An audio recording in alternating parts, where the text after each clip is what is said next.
Hello everyone. In today's video, I'm going to continue about pre-calculus.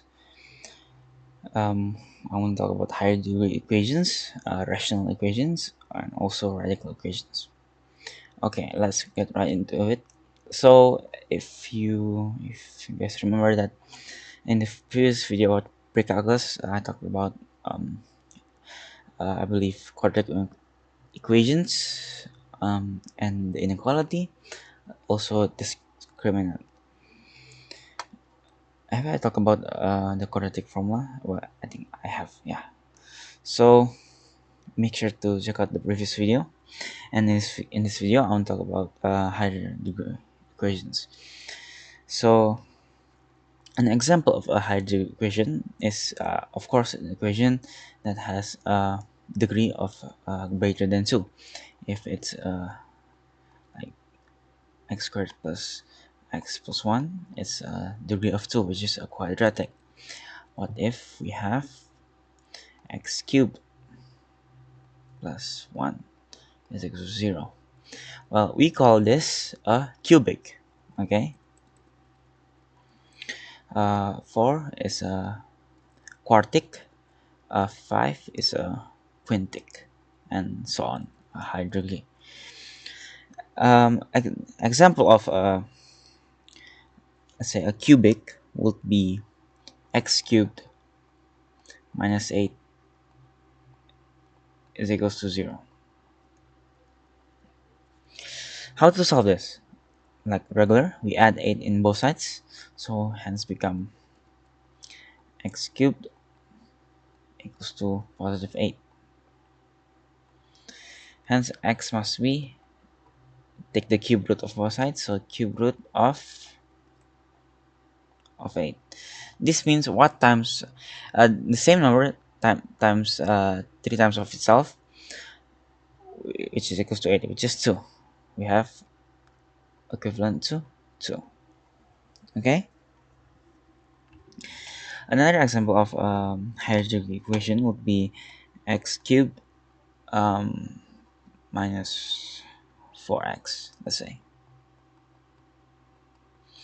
Well, in this case, we must factor out our x, find the lowest common multiple. I mean, greatest common factor we have, which is x, right? X cubed minus 4. Because the greatest common factor of these two numbers are x, so we can take out x, set this equals to 0. Now, again, if uh, term is equals to x is equals to 0 and they multiply with each other, that means each one of them can be 0. So x could be 0, or x cubed minus 4 could be 0. So x cubed minus 4 could be 0. That means x cubed must be 4, then x must be the cube root of 4. Okay. Well, if you plug this number in into the original equation, you'll get 0. Another example would be, let's say x a quintic, no, a quartic. So x to the fourth minus 16. Minus 16 is equals to 0. So x must be what? X to the 4 must be 16. Then x must be the fourth root of 16. What times what? What times itself 4 times equals to 16, which is 2, right? 2, because 2 times 2 times 2 times 2 times 2 will be 16. Okay. Another form would be in this, like x to the fourth minus by 5x squared plus 4 is equal to 0. Well, in this form, notice that if we substitute u let's say we have a random variable. Say we use u or y, it's fine. Equals to x squared. Find the lowest degree. When we substitute as u, this will be equivalent to u squared, right? Because this will be u to the power of 2, which is x squared to the power of 2, minus 5u plus by our 4, which is set equals to 0. And recall that this is just a quadratic, right? So we can find a number that adds up to -5 but multiplies to 4, which is, if you find, it will be u minus 1 and u minus 4, right? Because it multiplies to positive 4 and adds to -5. Set this to 0, then u can be 1 or u can be 4. Notice that u equals to x squared, so x squared equals to 1 or x squared equals to 4. Since we need to find x, so x must be plus minus 1 or x must be sorry, plus minus 2.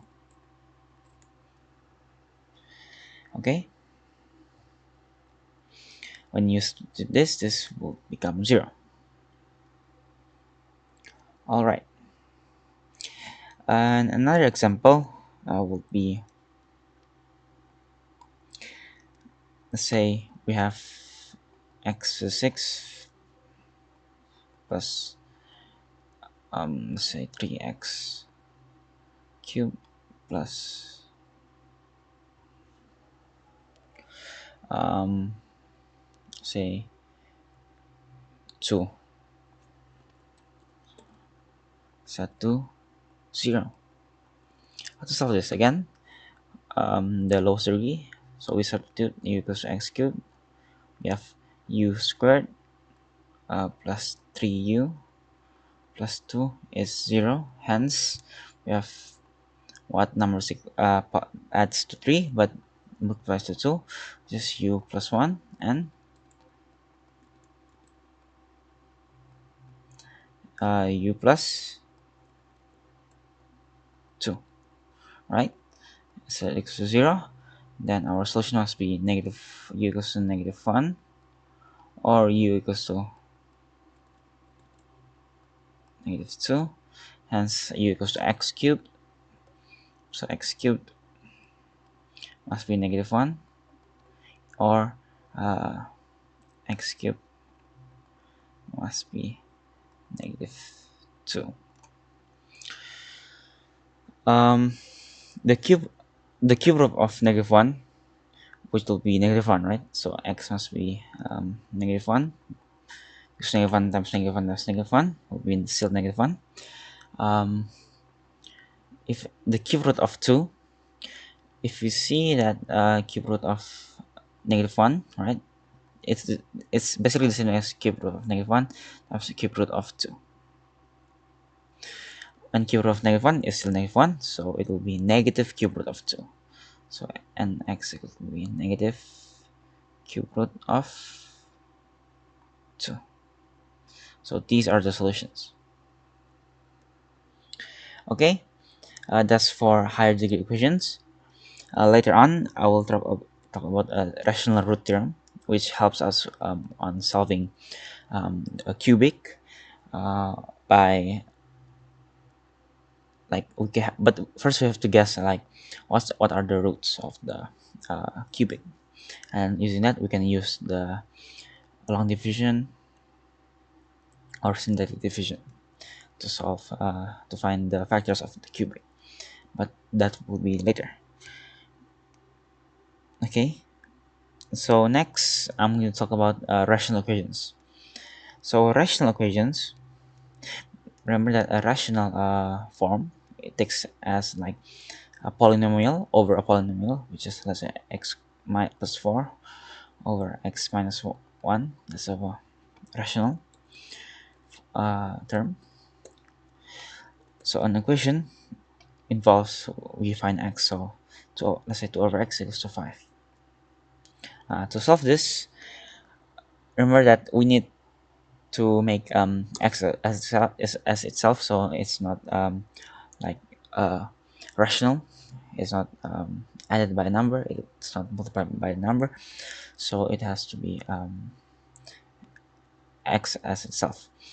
So here we can do it in multiple ways. We can invert it, or we can multiply by x. So if we multiply by x in both sides, we'll have, since this will cancel out, 2 equals to 5x. Then our x must be 2 over 5, or 0.4, right? Another example would be, let's say, if we want to have find 1 over x plus 1 over x plus 2 is equals to 1. Okay, let me remind you how to do this. First, we need to find the lowest common multiple of the denominator.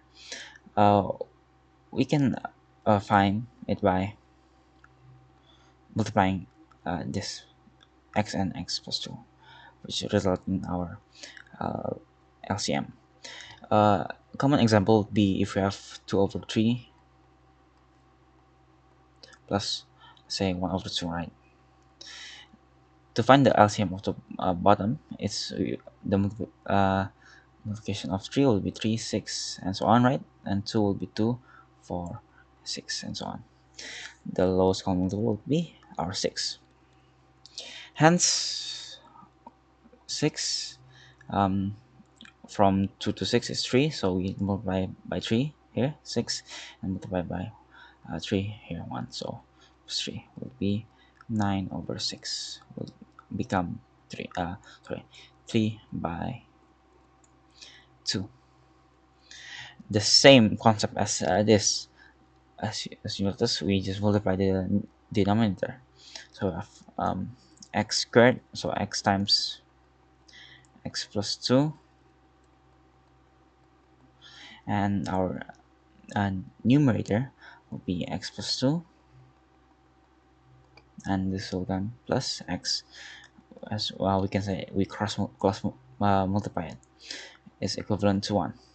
Well, this is the same thing as 2x plus 2 all over x squared uh, plus 2x equals to 1. Then multiply x squared plus 2x both sides, so that we have a non-rational term. So we have 2x plus 2 is equivalent to x squared plus 2x. We cancel this because they have 2x on both sides. That implies that 2 equals x squared. So x must be what? Plus minus root 2. Okay, that's another example. So another example would be, say, in this form. So x plus 1 over x minus 3 is equivalent to, let's say, 2. So again, we multiply x minus 3 in both sides. We cancel out x minus 3. We have x plus 1 is equivalent to 2 times x minus 3. This will be equal to x plus 1 equals to 2x minus 6, right? And then group things together, we have minus 2x in both sides, we have minus x here, and minus 1 in both sides, we have minus 7. So x must be positive 7. Okay.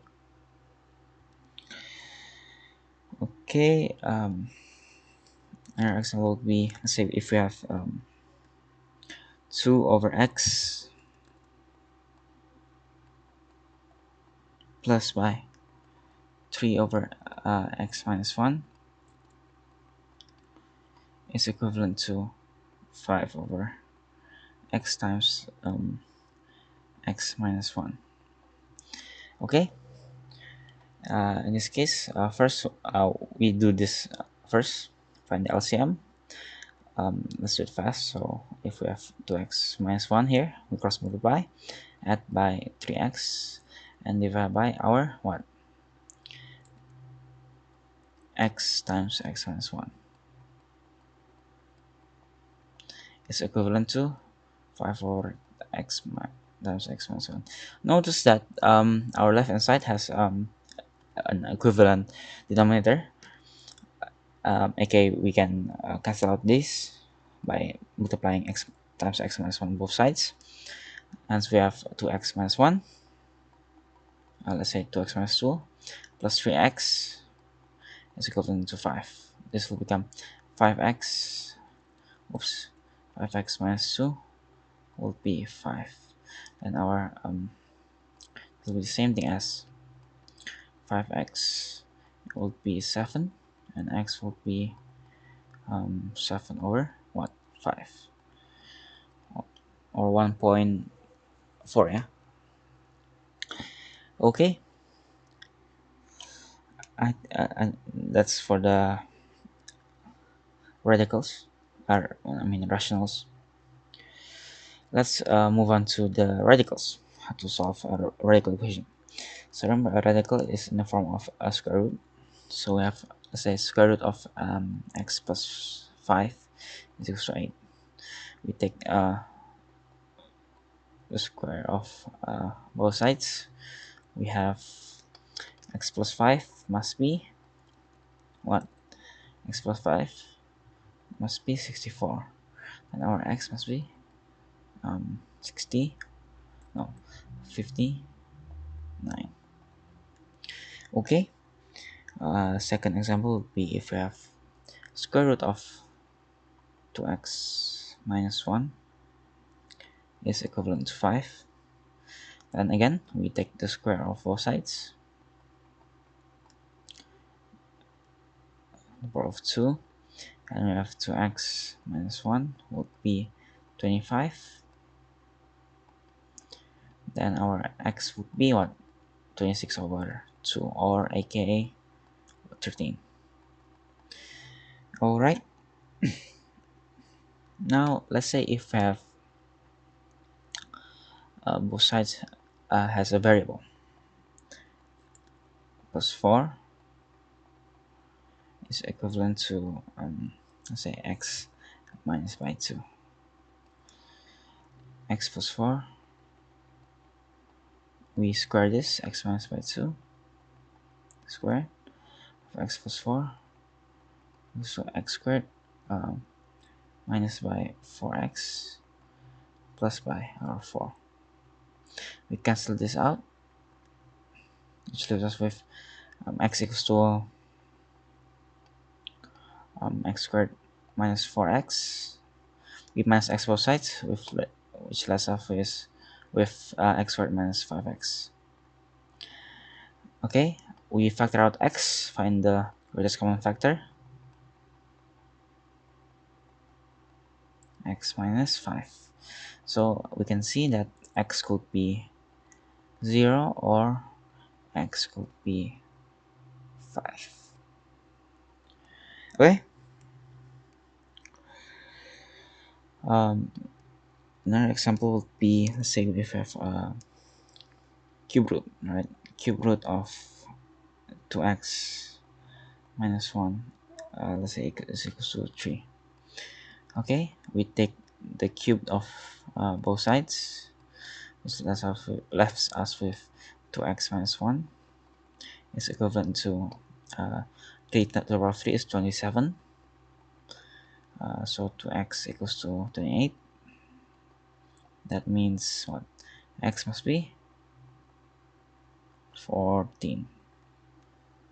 Okay. Last example would be, what if there's two radicals uh, summing to each other. So what does it mean? That we have, let's say we have x squared of x plus 1 plus root of x minus 3 is equivalent to, let's say, 5. To solve this, you can either minus either one of these into the other side, and square both sides, or you multiply by the opposite or conjugate. So let's try doing the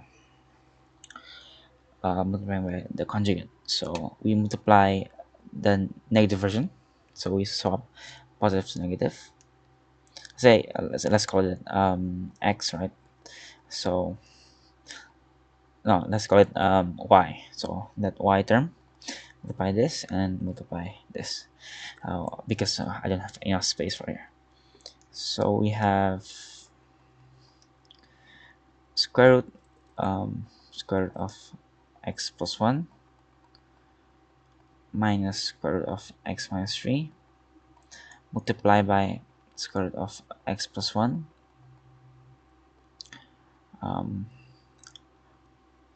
add by square root of x plus 3 minus 3 is equivalent to our 5 multiplied by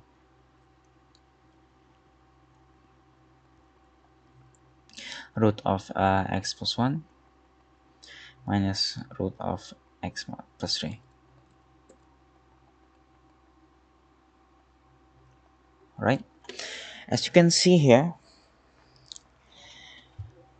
this is if you see this equation is equivalent to this, right? Also this equation is equivalent to this, in meaning we have two numbers, I mean two terms, two systems, you can call them, x and x minus 3, okay, is equals to 5. This is the faster way to do this. And we have this, we can divide both sides by this, so we have our wait actually we would have, if we multiply this would be this is a perfect this perfect this difference of squares, right? So this will be a minus b, this is by multiplied by a plus b. So we have here x plus 1, right, minus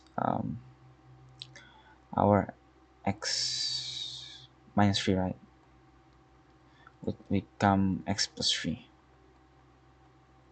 Okay,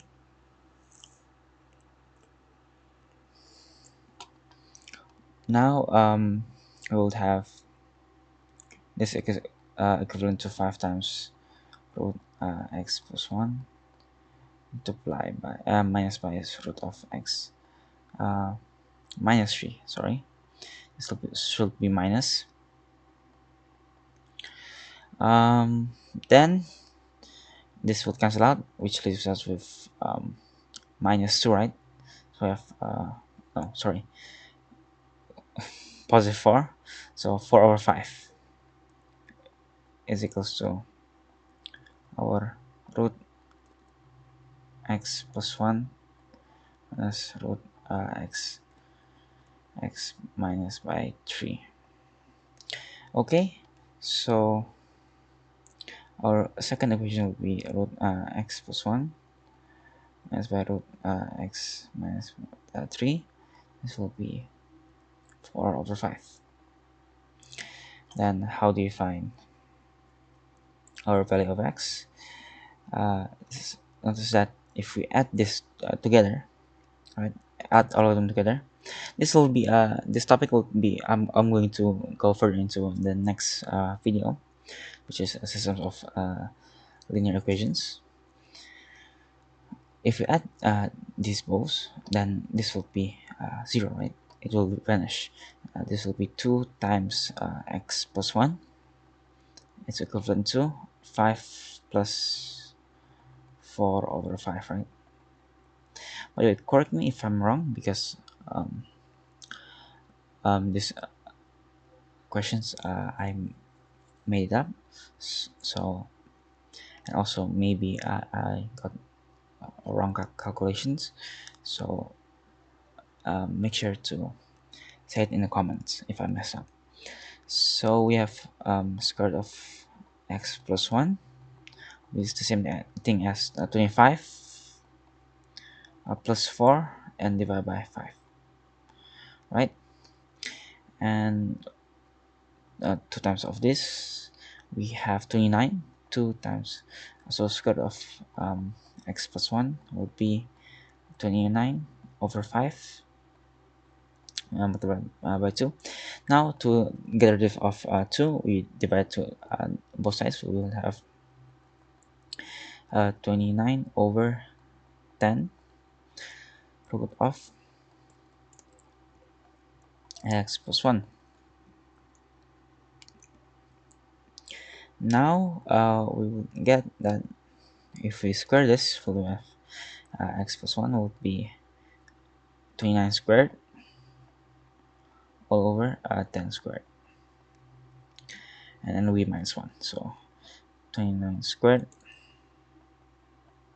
over 10 squared. Make sure to evaluate this minus and minus my 1. That will be our answer for this question. Eh, yeah, this question. Okay, well, I believe that's it for this video, and I hope to see you on the next video, which I will talk about systems of linear equation and also a little bit of review as well as the rational root theorem. Okay, thank you for watching and see you on the next video.